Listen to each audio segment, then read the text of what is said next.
Assalamualaikum warahmatullahi wabarakatuh. Saya Ahmad Nazif Azaki dari kelas 11-2. Hari ini saya ingin meresensikan sebuah cerpen yang dituliskan oleh seorang sastrawan yang bernama Umar Khayyam. Nama cerpen tersebut adalah Seribu Kunang-Kunang di Manhattan.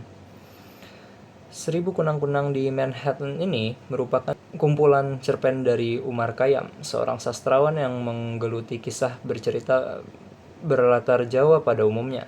Dalam kumpulan itu tertulis sejumlah cerita pendek, yaitu Seribu Kunang-Kunang di Manhattan. Sinopsis dari cerita ini berceritakan tentang seorang pemuda lelaki asal Indonesia bernama Marno. Ia adalah seorang pria asal Indonesia yang merantau ke New York dan bekerja sebagai supir taksi. Meski hidup di tengah kemajuan dan keramaian kota besar, Marno merasa terasing dan kesepian.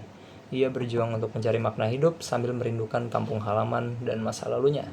Di New York, Marno menjalin hubungan dengan seorang bernama Jane yang menjadi kekasihnya. Namun meskipun ia memiliki Jane di sisinya, Marno tetap merasakan kerinduan terhadap tanah air dan kesulitan untuk menyesuaikan diri dengan kehidupan modern di kota tersebut.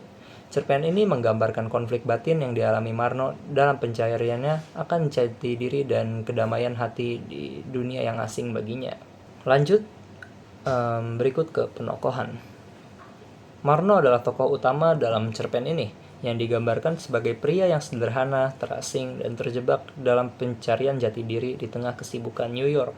Meskipun memiliki pekerjaan yang stabil dan hubungan dengan Jane, ia tetap merasa kesepian dan merindukan kehidupan di Indonesia.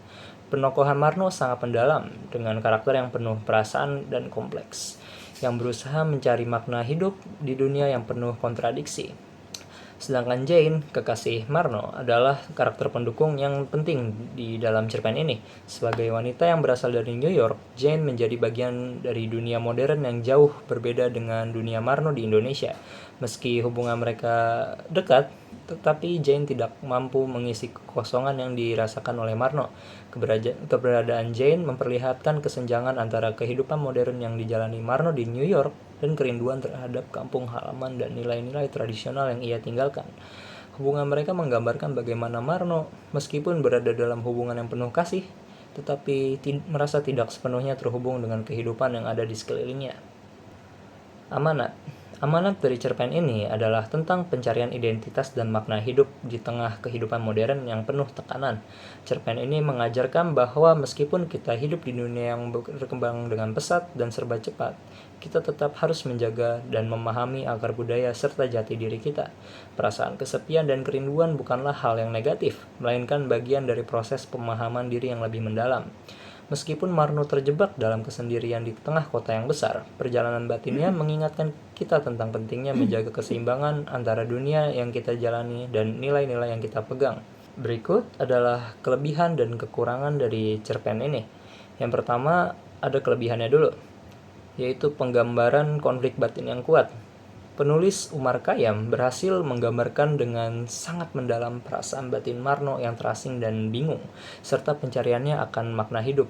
Dan juga karakter di dalam cerpen ini sangatlah realistis, di mana karakter Marno dan Jane sangat terasa manusiawi dan realistis, dengan dinamika hubungan yang memperlihatkan kesenjangan budaya dan perasaan terasing yang sering dialami oleh perantau.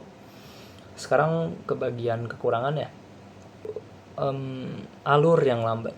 Cerpen ini berfokus pada pemikiran dan perasaan tokoh utama, yang membuat alurnya menjadi terasa lambat dan kadang agak-agak membosankan bagi sebagian pembaca yang lebih menyukai cerita dengan plot yang lebih dinamis. Juga kurangnya konflik eksternal yang tegang.